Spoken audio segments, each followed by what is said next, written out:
चलिए जानते हैं देश दुनिया की सिलेक्टेड और काम की 25 बड़ी खबरों को। लेकिन उससे पहले अगर आपने अभी तक इस चैनल को सब्सक्राइब नहीं किया तो सब्सक्राइब कर लें और वीडियो को लाइक करना बिल्कुल न भूलें। मध्य प्रदेश के मुरैना जिले में एयरफोर्स के 2 फाइटर प्लेन सुखोई 30 और मिराज 2000 एयरक्राफ्ट आपस में टकराकर क्रैश हो गया। अब तक की सूचना के मुताबिक दोनों विमानों के 2 अलग अलग जगहों पर गिरने की आशंका जताई जा रही है। एक प्लेन राजस्थान के भरतपुर में और दूसरे के मध्य प्रदेश के मुरैना जिले में गिरने की बात सामने आ रही है। मुरैना कलेक्टर ने कहा कि 3 में से 2 पायलट को बचा लिया गया है। हादसे में शिकार हुए दोनों एयरक्राफ्ट्स ने ग्वालियर एयरबेस से उड़ान भरी थी। देश में 3 दिनों तक बैंक रहेंगे बंद। 28 से 31 जनवरी तक बैंक बंद रहने की संभावना है।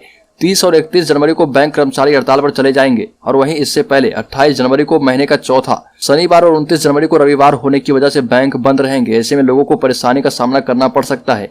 हालांकि इस दौरान इंटरनेट बैंकिंग की सुविधा जारी रहेगी। इससे लोगों को पैसे का लेन देन करने में सुविधा रहेगी।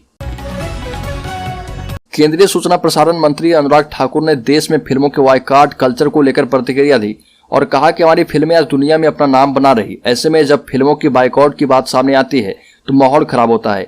ये भी कहा कि कभी कभी माहौल खराब करने के लिए कुछ लोग पूरी जानकारी रखे बिना कमेंट कर देते हैं और इससे दिक्कत होती है। ऐसा नहीं होना चाहिए।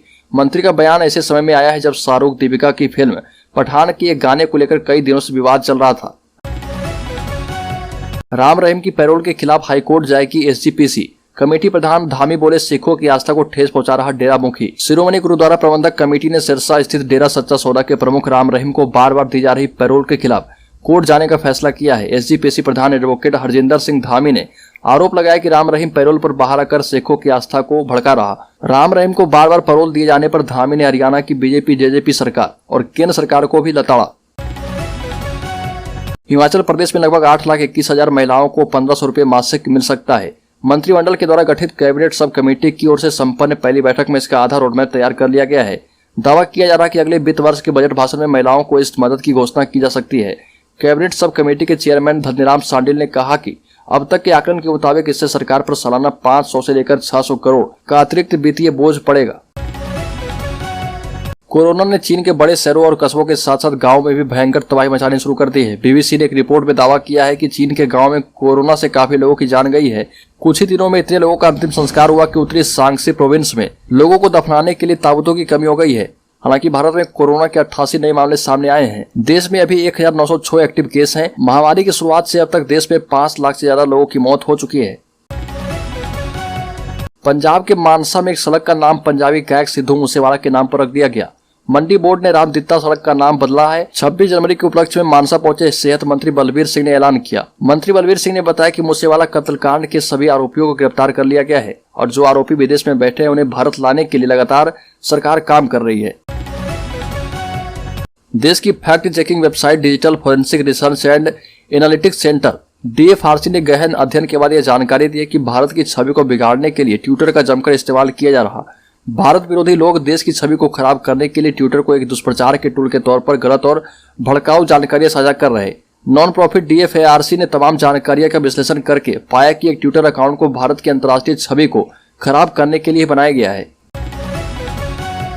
केरल सरकार ने जब्त की PFI के सदस्यों की संपत्ति। SDPI ने कहा कि कोई नहीं होगा बेघर। केरल सरकार ने उच्चतम न्यायालय के आदेश पर राज्य में क्षति की भरपाई के लिए प्रतिबंधित कट्टरवादी संगठन पॉपुलर फ्रंट ऑफ इंडिया के सदस्यों की संपत्ति जब्त कर ली और इसको लेकर social democratic party of India SDPI ने गिरफ्तार हुए PFI कार्यकर्ताओं के समर्थन में अपनी आवाज उठाई। कोच्चि में एक जनसभा को संबोधित करते हुए SDPI के राष्ट्रीय अध्यक्ष MK फैसी ने कहा कि इस राजस्व वसूली प्रक्रिया के कारण कोई भी बेघर नहीं होगा। पाकिस्तान को घेरने की तैयारी में है भारत। सिंधु जल संधि में संशोधन के लिए सरकार ने जारी किया नोटिस। भारत सरकार ने सितंबर 1960 की सिंधु जल संधि IWT में संशोधन के लिए पाकिस्तान को नोटिस जारी कर दिया है। सरकार ने कहा कि पाकिस्तान की गलत कार्रवाइयों ने सिंधु जल संधि के प्रावधानों और उनके क्रियान्वयन पर प्रतिकूल प्रभाव डाला है और भारत को IWT के संशोधन के लिए नोटिस जारी करने के लिए मजबूर किया है। तमिलनाडु के राज्यपाल RN रवि ने कहा कि भारत के विकास सद्भाव को बाधित करने की कोशिश कर रही कुछ ताकतें। तमिलनाडु के राज्यपाल RN रवि ने कहा कि नए भारत के उदय से असहज कुछ ताकतें और कुछ समूह देश के विकास और सद्भाव को बाधित करने के लिए आतंक फैला रहे।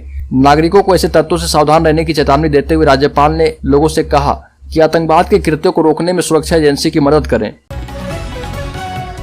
तमिलनाडु में एक बार फिर से हिंदी भाषा को लेकर आरोप प्रत्यारोप का दौर शुरू हो चुका है। तमिलनाडु के मुख्यमंत्री M.K. स्टालिन ने कहा कि हिंदी भाषा को हमारे ऊपर थोपने के लिए हमारा संघर्ष जारी रहेगा। CM MK. स्टालिन ने भाजपा ने केंद्र सरकार पर हिंदी थोपने को लेकर बेशर्म होने का आरोप लगाया और जोर देकर कहा कि उनकी पार्टी सत्तारूढ़ द्रमुक लोगों पर भाषा को थोपने के किसी भी प्रयास का विरोध करना जारी रखेगी। पिछले दिनों तमिलनाडु में हिंदी विरोधी आंदोलन हुए थे, जिसमें कई लोग मारे गए थे। हिंदी विरोधी आंदोलन में मारे गए लोगों के सम्मान में एक भाषा शहीद दिवस का आयोजन भी किया गया था।